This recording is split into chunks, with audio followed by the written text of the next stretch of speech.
Antony sir, നേരത്തെ രാഹുൽ ഈശ്വർ പറഞ്ഞു നിർത്തിയ ഒരു കാര്യമുണ്ട്. വളരെ കൃത്യമായൊരു നടപടി ഉണ്ടാകണം.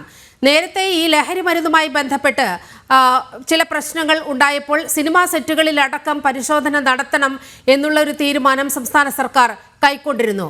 പക്ഷേ പിന്നീട് ആ നിലപാടിൽ നിന്നും സംസ്ഥാനത്തെ ആഭ്യന്തര വകുപ്പ് പിന്നോക്കം പോകുന്നൊരു സാഹചര്യമാണ് നമ്മൾ കണ്ടത്.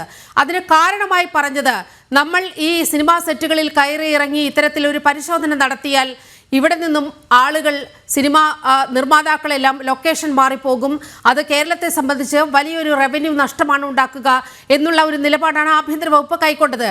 പക്ഷേ ഇനിയെങ്കിലും ആഭ്യന്തര വകുപ്പ് വളരെ കൃത്യമായി ഇടപെടേണ്ട ഒരു അനിവാര്യതയിലേക്കല്ലേ കാര്യങ്ങൾ എത്തി നിൽക്കുന്നത്?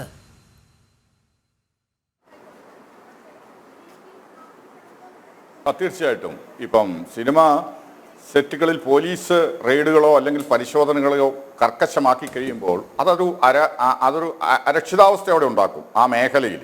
തീർച്ചയായിട്ടും അത് അങ്ങനെ സംഭവിക്കും എന്നുള്ളത് ഉറപ്പ് തന്നെയാണ്.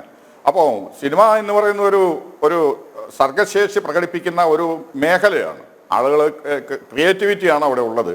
പിന്നെ എല്ലാം ഒരുമിച്ച് ഒത്തുചേർന്ന് കൊണ്ടുപോയെങ്കിൽ മാത്രമേ ഒരു സിനിമയുടെ പ്രൊഡക്ഷൻ എന്ന് പറയുന്നത് അല്ലെങ്കിൽ സിനിമയുടെ ഷൂട്ടിംഗ് എന്ന് പറയുന്നതോ അവിടെ നടക്കുകയുള്ളൂ.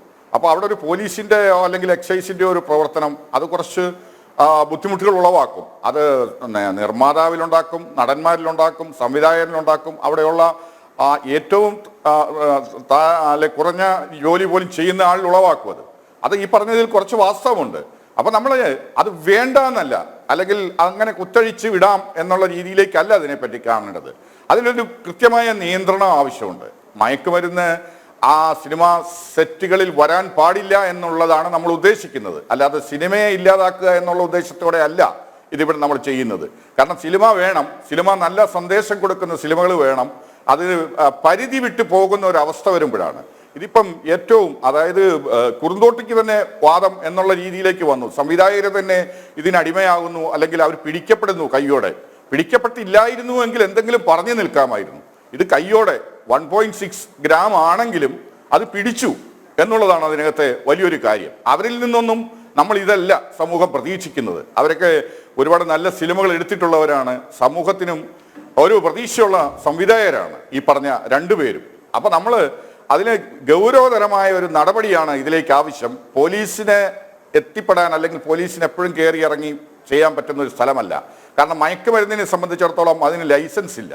അതേസമയം മദ്യം നിയന്ത്രിതമായിട്ട് നടത്തുന്നുണ്ട്. മദ്യത്തിന് ലൈസൻസ് കൊടുത്ത് ഇവിടെ കച്ചവടം ചെയ്യുന്നുണ്ട്. അപ്പോൾ മയക്കുമരുന്ന് എത്തുക എന്ന് പറഞ്ഞു കഴിഞ്ഞാൽ എല്ലാ മേഖലയിലും വരും. ഇത് പ്രത്യേകിച്ചും ഇത് നമ്മൾ ശ്രദ്ധിക്കേണ്ട ഒരു കാര്യമെന്ന്, സിനിമ എന്ന് പറയുന്നത് ഒരുപാട് മാനസിക സംഘർഷം അല്ലെങ്കിൽ സമ്മർദ്ദമൊക്കെ ഉളവാക്കുന്നതാണ്. പിന്നെ തൊഴിലിൻ്റെ പ്രത്യേകതയുണ്ട്. തുടർച്ചയായി നിന്ന് ജോലി ചെയ്യുന്നു, സമയത്തിൻ്റെ പരിമിതി ഒന്നും ഇല്ലാതെ ചെയ്യേണ്ടതാണ്. പിന്നെ എപ്പോഴും ആക്റ്റീവായി നിൽക്കണം. ഇങ്ങനെയൊക്കെയുള്ള കാരണം പറഞ്ഞാണ് മയക്കുമരുന്നിനെ ചിലപ്പോഴെങ്കിലും ചിലർ പ്രോത്സാഹിപ്പിക്കുന്നത് അല്ലെങ്കിൽ അത് ഉപയോഗിക്കാനായിട്ട് ശ്രമിക്കുന്നത്.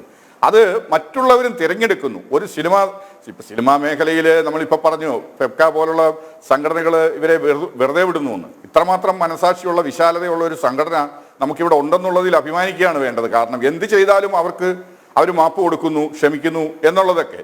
പക്ഷെ അതല്ല, അതിനെയൊക്കെ നമ്മൾ നല്ല ഒരു രീതിയിൽ ഇവരെ വാൺ ചെയ്ത് നിർത്തണം.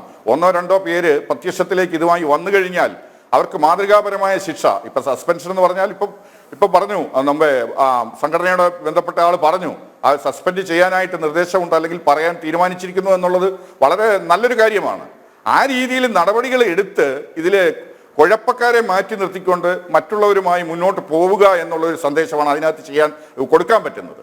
തീർച്ചയായിട്ടും പോലീസിൻ്റെ നടപടി, ഇപ്പോൾ പോലീസ് നടപടി ഈ സിനിമ രംഗത്ത് മാത്രമല്ല, ഈ നമ്മുടെ കേരളത്തിൽ ഉടനീളം ചെയ്യുന്നുണ്ട്.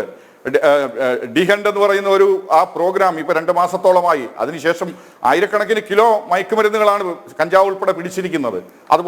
അതുപോലെ ആളുകളെ അറസ്റ്റ് ചെയ്തിട്ടുണ്ട്, അതുമായി ബന്ധപ്പെട്ടിട്ടുണ്ട്.